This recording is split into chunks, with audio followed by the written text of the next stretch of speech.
Hi folks, I'm Tom Carlson. We get asked frequently how we go about dividing hostas. The question's twofold. One is, you're buying divisions from us, how do we do it? You know, what can you expect? And the other is, of course, a lot of you are going to divide your own plants. I've been dividing hostas since I was a 12-year-old boy. That's 40 years, and you don't have to do the addition. But there's definitely some ways that are better than others. Any way you do it, it's a lot of work. You are going to set the plant back. The cutting that you take off when you move it is definitely going to be stunted the following year. But it's certainly a way of giving you more plants. In your garden, in particular before you start dividing plants, is to sterilize your tools. It's just like a doctor washing his hands before an examination or surgery. You want to make sure that you're not carrying any diseases that can be transferred to your plant. A lot of them are transferred by water, such as foliar nematodes. We use bleach. This happens to be from Target, and cheap insurance. We just pour some in the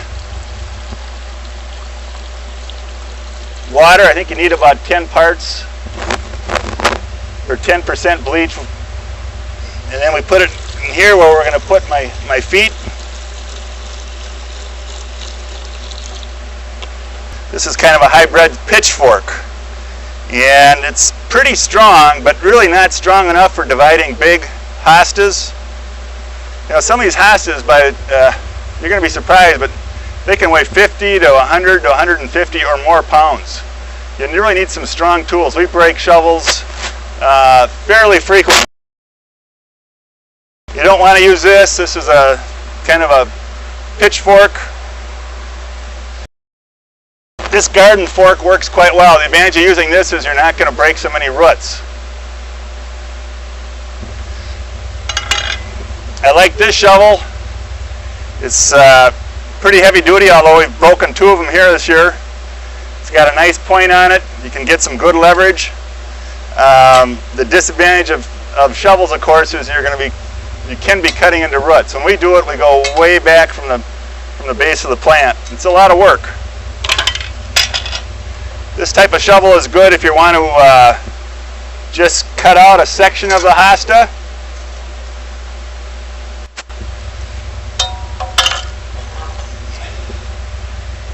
And this is another tool you can use for just getting around the corner of the hosta. There's, of course, this type of shovel. It's nice and heavy duty. It's short, but again, you can get around the corner. And for knives, we try not to cut the hostas at all. Sometimes you have to just nick them to pull them apart. But basically, we wrestle with them. We spray them with water. The sand and dirt kind of acts like concrete. The more of that you can get out, the easier it is you can break it. And then you got to untangle the roots. But this is a nice heavy-duty knife. It's not very long, but it's strong. This knife is kind of weak for working with hostas. I don't like it. This bread knife's too weak. Don't like it. This fillet knife, which we use a lot in Minnesota for fishing, is actually fairly good, but still kind of stiff. And this is what I really like. It's kind of a heavy-duty bread knife. I don't know if you can see that in the camera, but it's strong. And then for weeding, I like to use this tool. This is by far and away the best tool I've ever used. I've got one more tool I want to show you. This is the tool I really like. It's not because we sell it on the website. It's just the best. I had other hosta people tell me this several years back. It's very, very strong. You can get a lot of leverage on it. It won't break.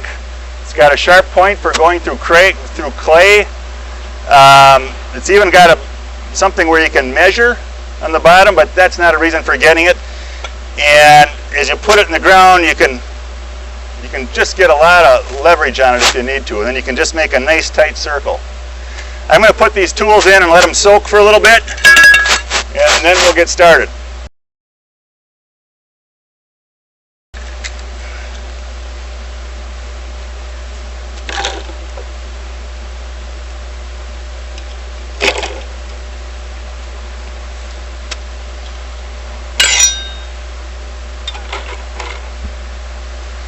I'm going to put my feet in this bleach.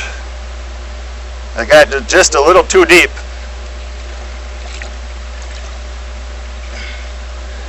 And you should wash off your driveway. It's quite corrosive. Same with your tools. If you leave your tools in the bleach water combination for too long, they'll start to corrode. So anyway, I'm just going to sit in here for about 30 seconds. And in the meantime, I'll get ready to part with my old friend here, SunPower. I'm going to dig out a beautiful clump. I can see it from my kitchen window. Emotionally, it's hard, but we'll get over it. These SunPower, by the way, are probably at their prime right about now. They're going to start to burn in about a week or two because I got them in too much sun. Okay, I haven't been back to this plant yet, but I'm going to take a few of these tools and my favorite knife,